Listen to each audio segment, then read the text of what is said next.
Local 4 News begins right now with a breaking news alert. And we begin with breaking news in Southfield. That is where a police chase ends in a neighborhood in the area of 12 Mile and Evergreen. This is Sky 4 images of that police scene. Police appear to have arrested who led them on the chase. You can see the suspect's car there blocked off by cruisers. We are working to get more information on this situation as it develops. Thank you so much for joining us, everybody. Also developing this noon, Amazon is bringing 1,000 new jobs to Metro Detroit next year. The company opening a new fulfillment center in Shelby Township. Our Nick Monticelli joins us with reaction from the township supervisor. Good afternoon, Nick. Good afternoon. This is where Amazon's newest center is going to be. Right now, the gates are still locked. There are still several padlocks on this chain. Wow, there's 5 of them on there. Maybe in business over here. But there's not much activity happening right now. Next week, there's going to be some cleanup that begins, but the buzz, that's already started.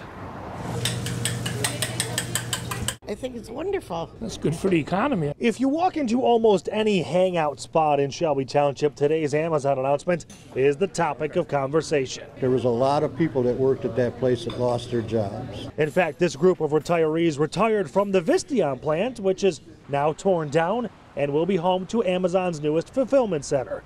And while they are excited, they do have their concerns. The roads are plugged up, and so it's going to be worse. The new center will be on the southeast corner of 23 and Mound. Videos on Amazon's site show what their current fulfillment centers look like and how massive they are.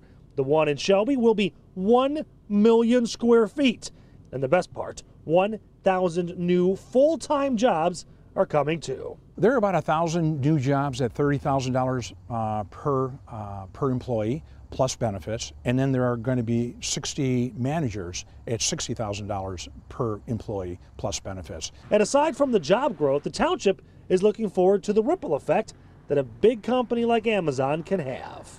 Our hotels, our stores, everywhere around Shelby Township, and of course new tax revenue. So everybody's a winner. So now there's a big question. Could Michigan be that much closer to landing the new headquarters for Amazon? Well, the county executive here in Macomb County worked with Amazon very closely, and he says there's one thing that Michigan has to do. I'll tell you what that is coming up on Local 4 News at 5. In Shelby Township, Nick Monticelli, Local 4. Great development, Nick. Thank you. Police in Troy are investigating the death of a construction worker who was killed while working on an in-ground pool at a family's home. It happened last night just after 7:30 off of Sylvanwood Street in the area of Rochester and Long Lake Roads. Police say that 2 men were working on the pool when one of them lost control of a portable cutting saw, and that saw hit this man in the neck. He was pronounced dead right there at the scene.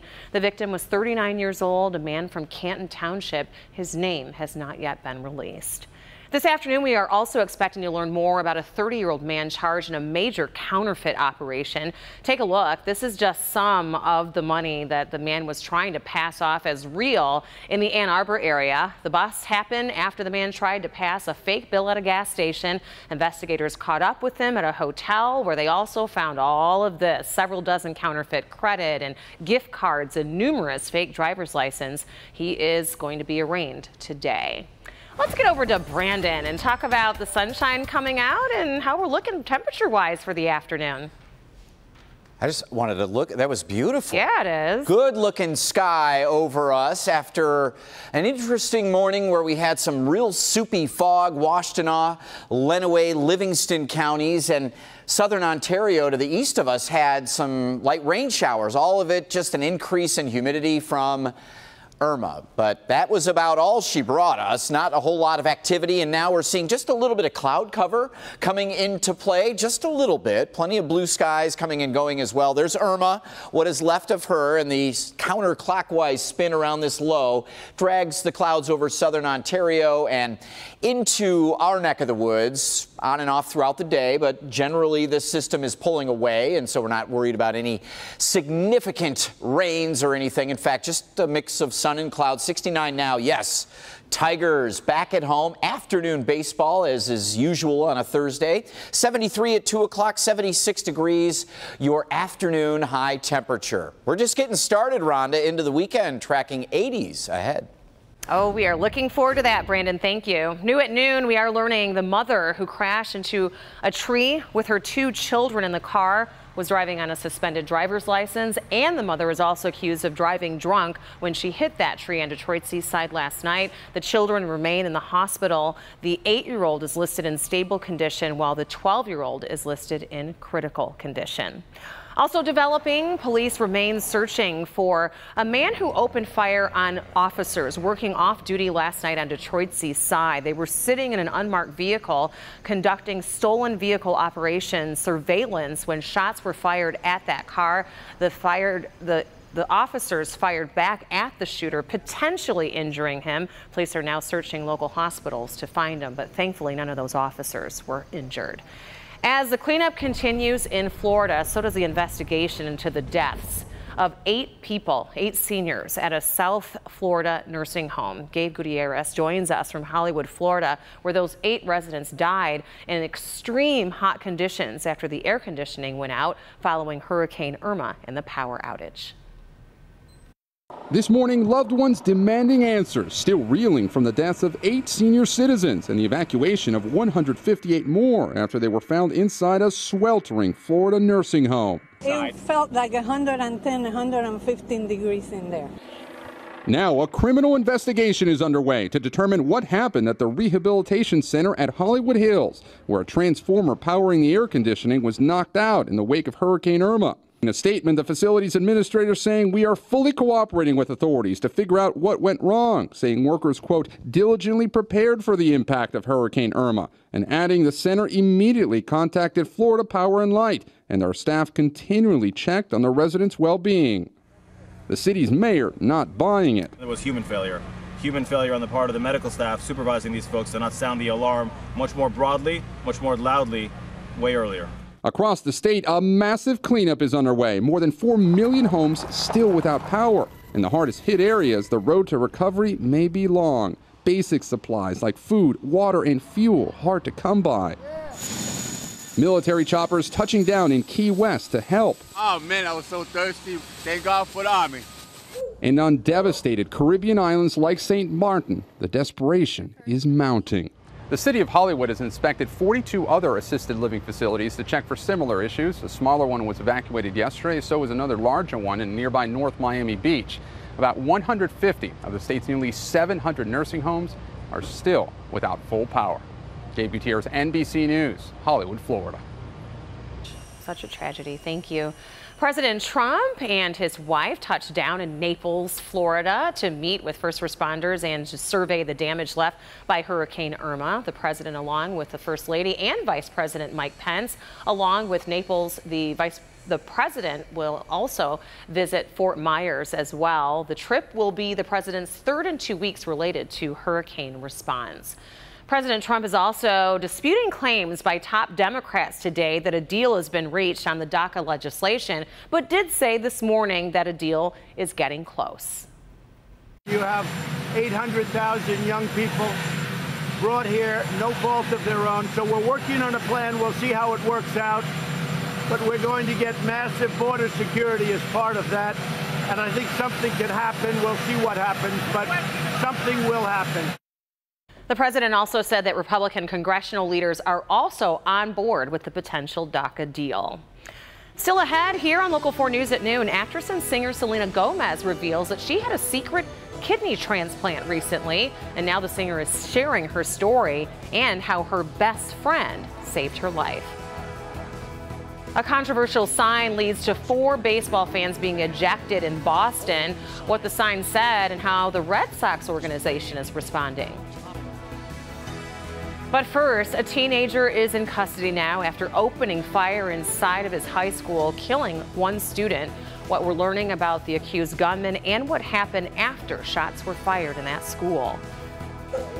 And coming up today on First at 4, you've seen the heartbreaking images of all the pets like this caught in the middle of hurricane destruction. Well, now the Michigan Humane Society is helping with efforts to rescue these pets and reunite them with their owners. We'll explain their role and how you can help. That's today, First at 4. We'll be right back. We became Welcome back, everybody. New details are emerging about the Washington State High School student accused of killing one student and injuring 3 others in a shooting. Investigators say that the sophomore posted troubling YouTube videos prior to the shooting. Joe Fryer reports from Rockford, Washington, where witnesses say that there could have been more victims if not for the actions of a school custodian to stop him. Classes at the school are canceled today as authorities investigate the shooting, and counselors will be made available to the students. In all, 4 students were shot. 3 remain hospitalized in satisfactory condition, recovering from gunshot wounds. A 4th classmate who was killed is being called a hero for trying to stop the shooter.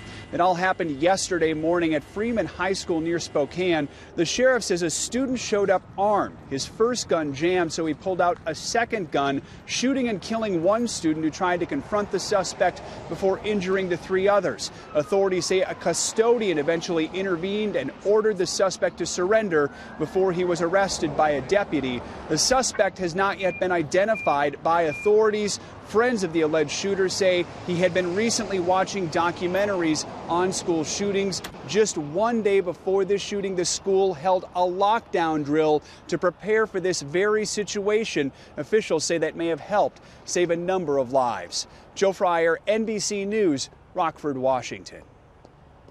Well, take a look at this controversial sign. It delayed the game on Wednesday in Boston between the Boston Red Sox and the Oakland A's at Fenway Park. During the 4th inning, 4 people dropped this sign over the iconic green monster wall that read, "Racism is as American as baseball." Officials removed the sign in minutes after the home plate umpire spotted it. One of the people responsible says that it was an anti-racism message. The fans were escorted from the game but will not face any charges.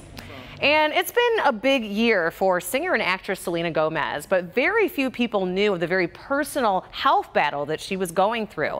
On Wednesday, the 25-year-old took to social media to break the news that she received a kidney transplant over the summer, and she got the kidney from her best friend. Selena posted a photo on Instagram of the 2 in the hospital together holding hands. The singer says that lupus is behind her failing kidneys, and she wanted fans to know why she hasn't been out promoting her new music.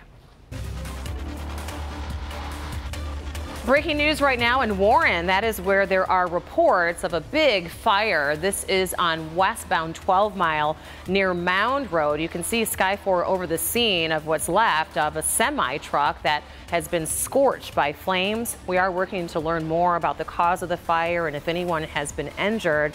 But this area of 12 Mile and Mound in the Warren area, you should expect delays and try and avoid it if you can. One major retailer already has an eye on the holiday season, and it's not even officially fall yet. How many jobs Target says they're looking to fill in the coming months for holiday workers? Brandon?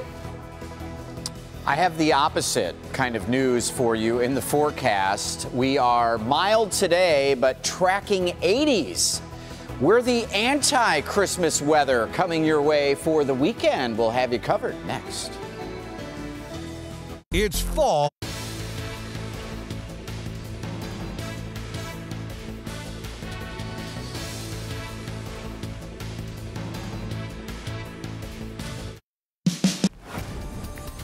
Welcome back, everybody. Let's check in with Brandon as we all gear up for the return of more summer-like temperatures for those that like it. Haven't gotten the boat out of the water yet. You've still have the pool ready to go. Still have the flip-flops out. We still have all the summer gear in the closet. BROUX@WDIV.com. Send me an email. Let me know where I should come. Oh, that was a little underlining request there. Well, I don't have a pool or a boat, so sometimes you just have to. Take me with you. I don't either. Force yourself into people's fun, you know?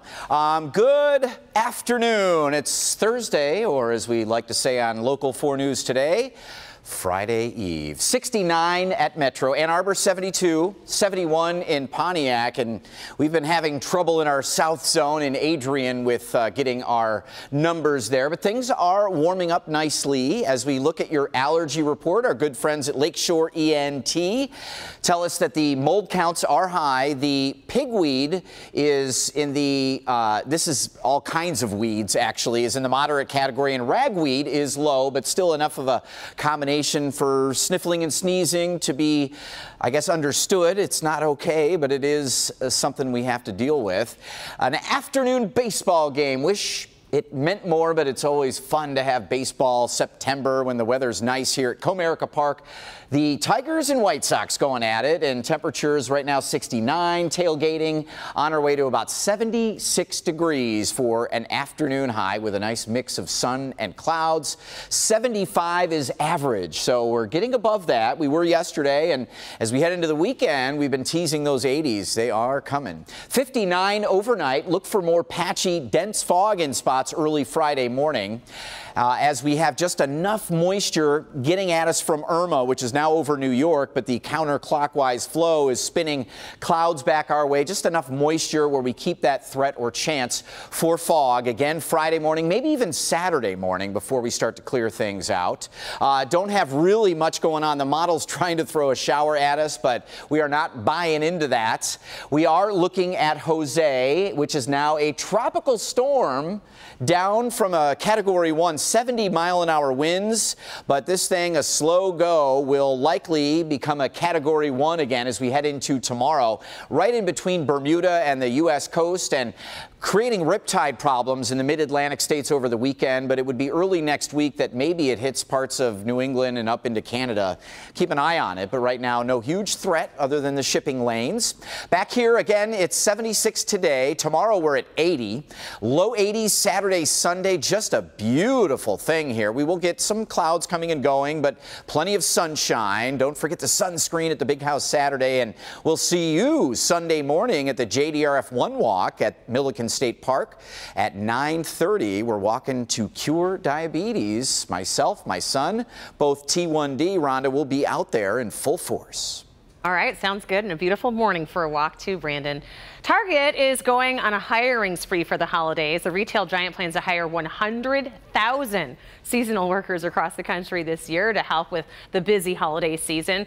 And that's actually a 43% increase from last year. It will also add 4,500 jobs at its distribution centers to help with online orders. Benefits include a 10% discount on Target purchases and 20% off of fruits and vegetables. Seasonal hiring begins on October 13th. Still ahead, an injured hawk that took shelter in a taxi cab before Hurricane Harvey. Well, it's now back in the wild. The cab driver speaks out about the hawk's road to recovery. 100 point. Well, welcome back. One hawk got very lucky down in Texas as Hurricane Harvey made its way through the Houston area. This hawk hailed a cab. The injured hawk received shelter from the storm in a taxi cab before the hurricane hit. The driver dubbed her Harvey the Hurricane Hawk. And this week it was released back into the wild after recovering from injuries. That was my... Let's make this a real cool thing. You ready? 1, 2, 3. Go do some hawks, 2, 3. Handlers say the hawk would not have survived the storm if it hadn't been for that cab driver. Thanks for being with us, everybody. Have a good day. Enjoy the sunshine.